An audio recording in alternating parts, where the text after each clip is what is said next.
በስመ አብ ወወልድ ወመንፈስ ቅዱስ አሐዱ አምላክ አሜን። በክርስቶስ ክርስቲያን፣ በወልድ ውሉዳውያን፣ በመንፈስ ቅዱስ መንፈሳውያን የተሰኛችሁ የክርስቶስ ቤተሰቦች በኃያሉ በልዑል እግዚአብሔር ፍጹም ሰላምታ ቃል ሰላም እላችኋለሁ። አሜን። የእግዚአብሔር አምላካችን ስሙ ዛሬም ዘወትርም በፍጥረታት አንደበት ሁሉ የተመሰገነ ይሁን። አትለየውምና እናታችን ቅድስተ ቅዱሳን እመቤታችን ቅድስት ድንግል ስሟ ዛሬም ዘወትርም የተመሰገነች ትሁን። ቅዱሳን መላእክት፣ ጻድቃን፣ ሰማዕታት፣ ደናግል፣ መነኮሳት እግዚአብሔር ባከበራቸው መጠን የከበሩና ከፍ ከፍ ያሉ ይሁኑ። እንኳን ወደ ፍኖተ ቅዱሳን መንፈሳዊ ቻናል በደህና መጣችሁ። በዚህ መንፈሳዊ ቻናል የሚቀርቡ መንፈሳዊ መርሃ ግብራትን ላይክ፣ ሰብስክራይብ እንዲሁም ሼር በማድረግ መንፈሳዊ ኃላፊነታችሁን እንድትወጡ በእግዚአብሔር ስም እንጠይቃለን። እንኳን ለአባታችን አባ ዮሐንስ ሐጺር ወርሃዊ መታሰቢያ በዓል በሰላም አደረሳችሁ አደረሰን። ከዚህ በመቀጠል የዕለቱን ስንክሳር እናስደምጣለን። አንድ አምላክ በሚሆን በአብ በወልድ በመንፈስ ቅዱስ ስም ጥቅምት 20 በዚህ ቀን ክቡርና ገናና የሆነ አባ ዮሐንስ ሐጺር አረፈ። የዚህ ቅዱስ ወላጆቹ ከላይኛው ግብጽ ናቸው። እነርሱም እግዚአብሔርን የሚፈሩ ናቸው። ግን ከእርሱ በቀር ልጅ የላቸውም። የዚህ ዓለምን ብልጽግና ቢሆን የላቸውም። ነገር ግን በበጎ ሥራ ባለጸጎች ናቸው። ይህንንም ቅዱስ እያስተማሩ በበጎ አስተዳደግ አሳደጉት። የዚህም ቅዱስ ዕድሜው 18 ዓመት ሲሆነው የእግዚአብሔር ቸርነት አነሳስተው የመላእክትን አስኬማን ይለብስ ዘንድ ወደ አስቄጥስ ገዳም ሄደ። ይኸውም የምንኩስና ልብስ ነው። ከዚያም በደረሰ ጊዜ አባ ባይሞ የሚባለውን አንዱን አረጋዊ አባት ተገናኘው። ዮሐንስም ሰገደለትና ወደ እርሱ እንዲቀበለው ለመነው። ሽማግሌውም አባት ልጄ ሆይ ያንተ በዚህ መኖር ልክ አይደለም።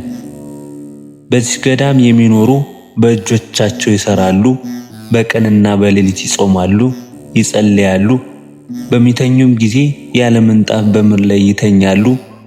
አንተ ወጣት ጎልማሳ ስለሆንክ ይህን ሁሉ ችግር አትችልም። ነገር ግን ወደ ዓለም ተመልሰህ እንደ ሰው ሁሉ በጎ አኗኗርን ትኖር ዘንድ ይሻልሃል። የዚህ ገዳም ኑሮ ጭንቅ ነውና አለው። አባ ዮሐንስም እንዲህ አለው፣ እኔ በጥላ ስር ልኖር መጥቻለሁና ስለ እግዚአብሔር ብለህ ተቀበለኝ እንጂ አትመልሰኝ። ይህም አባ ባይሞ እግዚአብሔርን ሳይጠይቅ ምንም ሥራ አይሰራምና በዚያን ጊዜ ሥራውን ይገልጥለት ዘንድ ስለ ዮሐንስ ሐጺር እግዚአብሔርን ለመነው። እግዚአብሔርን መልአክ ተገልጦለት እርሱ የተመረጠ መሳሪያ ይሆናልና ተቀበለው ብሎሃል አለው። ከዚህም በኋላ ዮሐንስ ሐጺርን ወስዶ ወደ ቤተ ክርስቲያን አስገባው። የምንኩስና ልብሶችንም አምጥቶ በላያቸው 3 መዓልት 3 ሌሊት ጸለየ። ከዚህም በኋላ የእግዚአብሔር መልአክ ተገልጾ በመስቀል ምልክት በልብሶቹ ላይ አማተበ። ሽማግሌውም እነዚያን ልብሶች ለአባ ዮሐንስ አለበሰው። ከዚያችም ቀን ጀምሮ አባ ዮሐንስ ተጋድሎንና አገልግሎቱን ጀመረ። አባ ባይሞ ሊፈትነው ወደደ።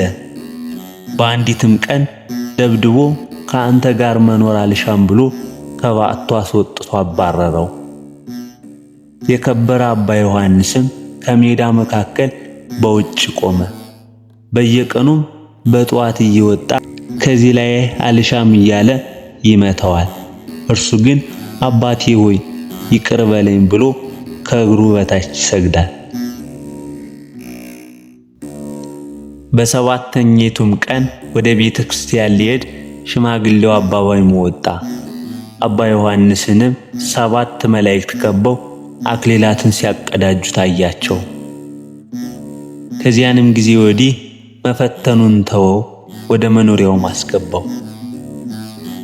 ከዚህም በኋላ በአንዲት ቀን አባ ባይሞ የደረቀ እንጨት አግኝቶ ወስዶ ለአባ ዮሐንስ ሰጠውና ይህን እንጨት ትከለው፣ እስከሚበቅልና እስከሚያፈራ ድረስ ውሃን አጠጣው አለው። አባ ዮሐንስም ለአባቱ ታዛዥ በመሆን ተቀብሎ ወስዶ ተከለው። በየቀኑም 2 ጊዜ ያጠጣዋል። ውሃውም 12 ምዕራፍ ያህል የራቀ ነው። ከ3 ዓመትም በኋላ ያ እንጨት አቆጥቁጦ በቀለ፣ ታላቅም ዛፍ ሆኖ አብቦ ጣፋጭ ፍሬን አፈራ።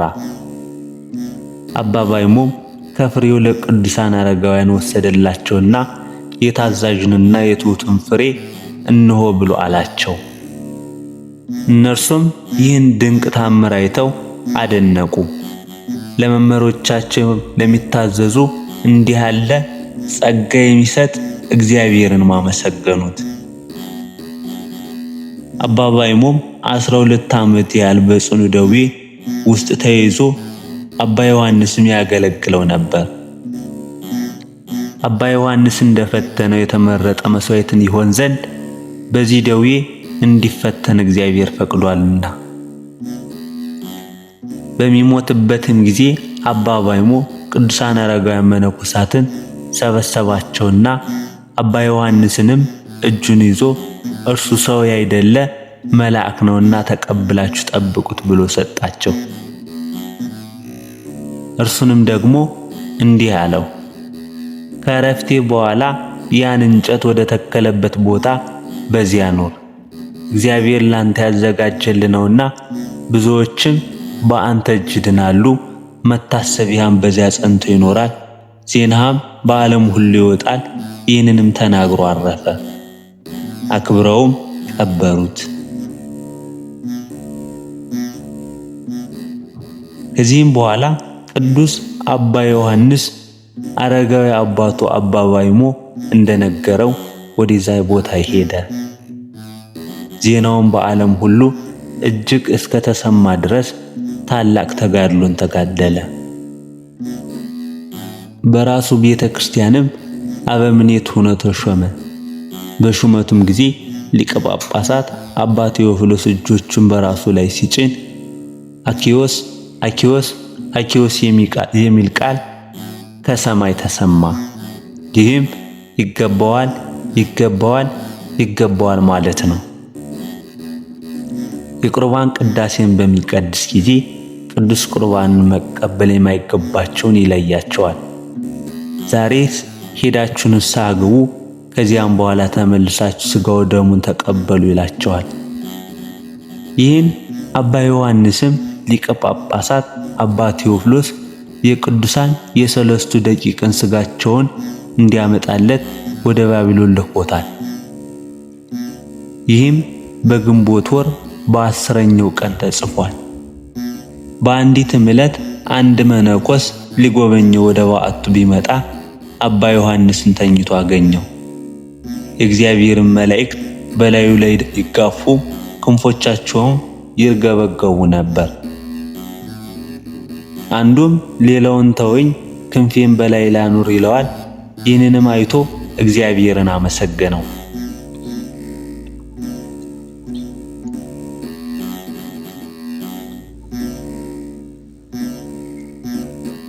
ከዚህም በኋላ የመነኮሳቱን መንደር ሊበረብሩ የበርበር አረማውያን ወደ አስቄጥስ ገዳም በመጡ ጊዜ አባ ዮሐንስም ወደ አባ እንጦንስ ገዳም ወደ ቁልዝም ሄደ።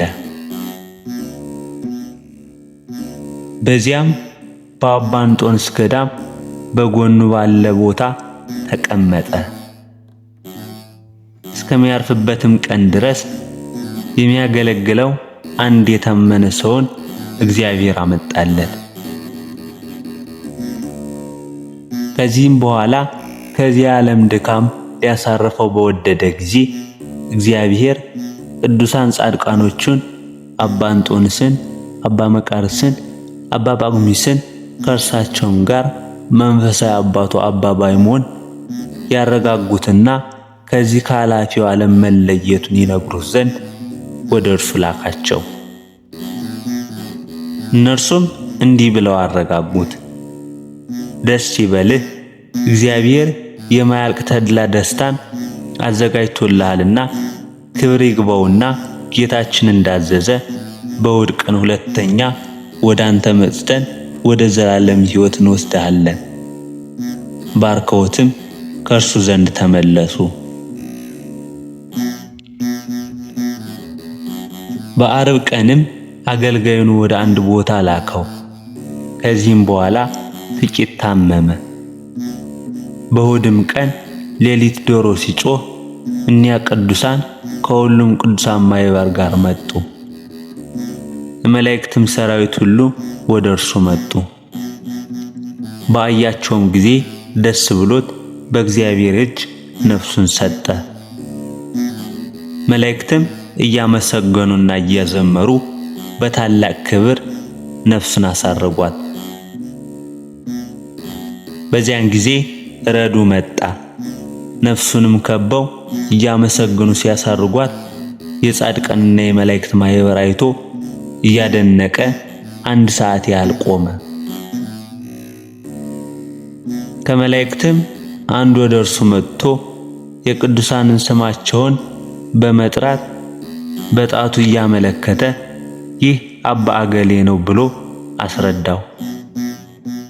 ረዱም መልአኩን እንዲህ ብሎ ጠየቀው፣ ይህ በፊታቸው ያለ ፊቱ እንደ ፀሐይ የሚያበራ ማን ነው?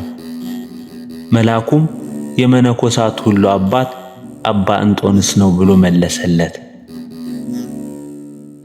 ወደ ባዕቱም ያረድ በገባ ጊዜ በምድር ላይ ሰግዶ እንዳረፈ አባ ዮሐንስን አገኘውና ታላቅ ልቅሶን በላዩ ላይ አለቀሰ። ከዚያም በኋላ ወደ መነኮሳቱ መንደር ፈጥኖ በመሄድ ቅዱስ አባ ዮሐንስ ሐጺር እንዳረፈ ነገራቸው። እነዚያም መነኮሳት አክብረው ገንዘው ሥጋውን ተሸክመው ወስደው በቦታቸው አኖሩት።